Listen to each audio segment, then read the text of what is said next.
പിന്നെ വരുന്നത് comparison operators ആണ്. രണ്ട് വാല്യൂസ് തമ്മിൽ കമ്പയർ ചെയ്യുന്നതിന് വേണ്ടി നമുക്ക് ഉപയോഗിക്കാം. സോ നമ്മളിവിടെ 10 = 10 എന്ന് കൊടുത്തു. 10ഉം 10ഉം തുല്യമായതുകൊണ്ട് നമുക്ക് 1 എന്ന് പറയുന്ന റിസൾട്ട് ലഭിക്കും. ട്രൂ ആണെങ്കിൽ 1 എന്ന് പറയുന്ന റിസൾട്ട് ലഭിക്കും. ഫാൾസ് ആണെങ്കിൽ നമുക്ക് 0 എന്ന് പറയുന്ന റിസൾട്ട് ലഭിക്കും. സോ നമുക്ക് 10 = 10 ആയതുകൊണ്ട് 1 എന്ന് ലഭിച്ചു. നമ്മളിവിടെ 10 = 20 ആണെന്ന് ചെക്ക് ചെയ്യുന്നു. സോ ഇത് ഫാൾസ് ആണ്. സോ നമുക്ക് 0 എന്ന് പറയുന്ന റിസൾട്ട് ലഭിക്കുന്നു. അതുപോലെ തന്നെയാണ് 10 < 20 ലെസ് എന്ന് പറയുന്ന സൈനാണ് നമ്മൾ ഉപയോഗിക്കുന്നത്. 10 < 20 ആണെന്ന് ചെക്ക് ചെയ്യുന്നു. ആണെങ്കിൽ നമുക്ക് 1 എന്ന് പറയുന്ന റിസൾട്ട് ലഭിക്കുന്നു. അതുപോലെയുള്ള സൈനാണ് ഗ്രേറ്റർ ദാൻ. 10 > 20 ആണെന്ന് ചെക്ക് ചെയ്യുന്നു. സോ ഗ്രേറ്റർ ദാൻ 20 അല്ല. സോ നമുക്ക് 0 എന്ന് പറയുന്ന റിസൾട്ട് ലഭിക്കണം. ഓക്കെ. പിന്നെ അതുപോലെയുള്ളതാണ് നമ്മൾ ലെസ് <= ആ സംഖ്യയോ അല്ലെങ്കിൽ അതിൽ കുറവാണെന്ന് ചെക്ക് ചെയ്യുന്നു. നമുക്ക് സെലക്ട് ചെയ്ത് എക്സിക്യൂട്ട് ചെയ്ത് കഴിഞ്ഞാൽ നമുക്ക് 1 ലഭിക്കുന്നു. സോ ഇവിടെ നമ്മൾ 10 കൊടുത്തു കഴിഞ്ഞാലും നമുക്ക് 1 ലഭിക്കും. കാരണം നമുക്ക് ഇവിടെ 2 കണ്ടീഷൻ ചെക്ക് ചെയ്യുന്നുണ്ട്. ലെസ് <= എക്സിക്യൂട്ട് ചെയ്ത് കഴിഞ്ഞാൽ നമുക്ക് 1 എന്ന് ലഭിക്കുന്നു. അതുപോലെയാണ് ഗ്രേറ്റർ ദാൻ <= സോ ഇപ്പോൾ ഈക്വൽ ടു ആയതുകൊണ്ടും നമുക്ക് 1 എന്ന് ലഭിക്കും. നമുക്ക് റിസൾട്ട് 1 എന്ന് ലഭിക്കുന്നു. സോ ഞാനിവിടെ 10ന് പകരം 20 കൊടുത്തു കഴിഞ്ഞാലും നമുക്ക് റിസൾട്ട് ട്രൂ ലഭിക്കും. അതായത് 1 എന്ന് ലഭിക്കും. കാരണം 20 10നേക്കാൾ കൂടുതലാണ്.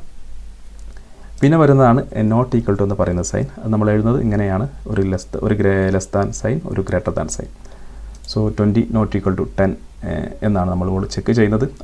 അത് ട്രൂ ആണ്. സോ നമ്മൾ സെലക്ട് ചെയ്ത് എക്സിക്യൂട്ട് ചെയ്ത് കഴിഞ്ഞാൽ നമുക്ക് 1 എന്ന് പറയുന്ന ട്രൂ എന്ന് പറയുന്ന റിസൾട്ട് ലഭിക്കുന്നു.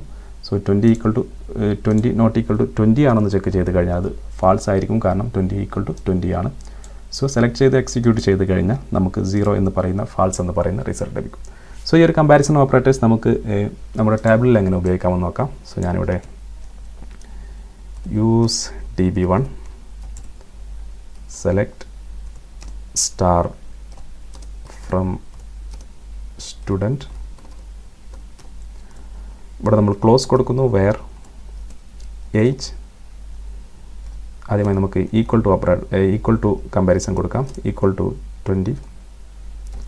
ഇപ്പോൾ ഈ ഒരു ക്വറി നമ്മൾ എക്സിക്യൂട്ട് ചെയ്ത് കഴിഞ്ഞാൽ നമുക്ക് 20 വയസ്സുള്ളവരുടെ ഡീറ്റെയിൽസ് മാത്രമേ ലഭിക്കുകയുള്ളൂ. സോ സെലക്ട് ചെയ്ത് എക്സിക്യൂട്ട് ചെയ്യാം. സോ നിങ്ങൾക്കിവിടെ കാണാം ഏജ് 20 ആയവരുടെ ഡീറ്റെയിൽസ് മാത്രം നമുക്ക് ലഭിക്കുന്നു. സോ ഇത്തരത്തിൽ നമുക്ക് ഒരു ടേബിളിൽ ഇത് അപ്ലൈ ചെയ്യാൻ സാധിക്കുന്നതാണ്. സോ ഈ ഏജ് 20 എന്ന് പറയുന്ന ഡീറ്റെയിൽസ് മാത്രമേ നമുക്ക് ലഭിക്കുകയുള്ളൂ. സോ അതുപോലെ നമുക്ക് ഗ്രേറ്റർ ദാൻ കൊടുക്കാം. Greater than 20. 20 വയസ്സിന് കൂടുതലുള്ളവരുടെ ഡീറ്റെയിൽസ് മാത്രം നമുക്ക് ലഭിക്കും. എക്സിക്യൂട്ട് ചെയ്ത് കഴിഞ്ഞാൽ 20 വയസ്സിന് കൂടുതലുള്ളവർ 2 പേരുണ്ട്. അവരുടെ ഡീറ്റെയിൽസ് നമുക്ക് ലഭിക്കും. അതുപോലെ നമുക്ക് ലെസ് ദാൻ 20 കൊടുത്തു കഴിഞ്ഞാൽ 20 വയസ്സിന് താഴെയുള്ളവരുടെ ഡീറ്റെയിൽസ് നമുക്ക് ലഭിക്കുന്നതായിരിക്കും. സെലക്ട് ചെയ്ത് എക്സിക്യൂട്ട് ചെയ്യാം. സോ 20 വയസ്സിന് താഴെയുള്ളവരുടെ ഡീറ്റെയിൽസ് നമുക്ക് ലഭിക്കുന്നു.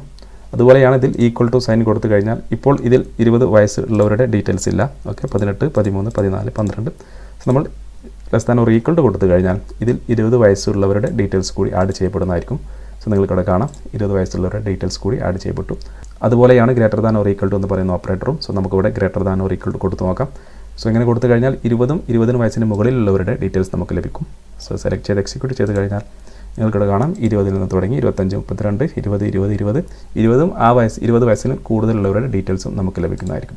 സോ ഇനി ഞാനിവിടെ ഏജ് ≠ 20 കൊടുത്തു കഴിഞ്ഞാൽ എനിക്ക് 20 വയസ്സുള്ളവരുടെ ഡീറ്റെയിൽസ് ഒഴികെ ബാക്കി എല്ലാവരുടെ ഡീറ്റെയിൽസും എനിക്ക് ലഭിക്കുന്നതായിരിക്കും. സെലക്ട് ചെയ്ത് എക്സിക്യൂട്ട് ചെയ്ത് കഴിഞ്ഞാൽ നിങ്ങൾക്കിവിടെ കാണാം നമ്മുടെ ഏജിൽ 20 എന്ന് പറയുന്ന ഒരു ഏജ് നമുക്ക് കാണാൻ സാധിക്കില്ല. കാരണം നമ്മളിവിടെ കൊടുത്ത കമ്പാരിസൺ ഓപ്പറേറ്റർ ≠ ആയിരുന്നു. ഇത്തരത്തിൽ നമുക്ക് കമ്പാരിസൺ ഓപ്പറേറ്റർ നമ്മുടെ ടാബിളിൽ ഉപയോഗിക്കാൻ സാധിക്കുന്നതാണ്. എല്ലാ ഓപ്പറേറ്റേഴ്സും നമുക്ക് ടാബിളിൽ നമുക്ക് ഉപയോഗിക്കാൻ സാധിക്കുന്നതാണ്.